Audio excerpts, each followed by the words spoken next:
A partir de l'1 de juliol, el 061 reduirà considerablement el temps de resposta en les urgències.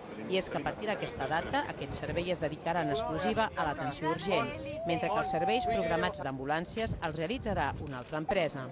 D'aquesta manera, el temps mitjà d'espera a Barcelona ciutat serà d'uns 5 minuts. Nosaltres, les isòcrones que ens moguem abans de 10-15 minuts, ara parlo de tot el territori, s'ha d'arribar, en el cas de la ciutat de Barcelona, és menys, solen ser 5 minuts, o el cas dels trams urbans 5 minuts, però evidentment això, el tema és acabar amb l'heterogeneïtat, que s'arribi sempre, perquè sobretot no és que els nostres professionals no s'activin, sinó que a vegades ens perdem en l'inici. Per millorar la resposta a les urgències, s'ha centralitzat el servei de rebuda de trucades i activació d'emergències, que estrenarà nova seu al setembre. A més, el 061 comptarà a partir d'ara amb més de 400 ambulàncies dotades de GPS, el que permetrà a la central de coordinació conèixer en tot moment la seva ubicació. La plantilla ha passat dels 2.700 treballadors als 4.000 i el pressupost ha augmentat dels 90 als 190 milions d'euros.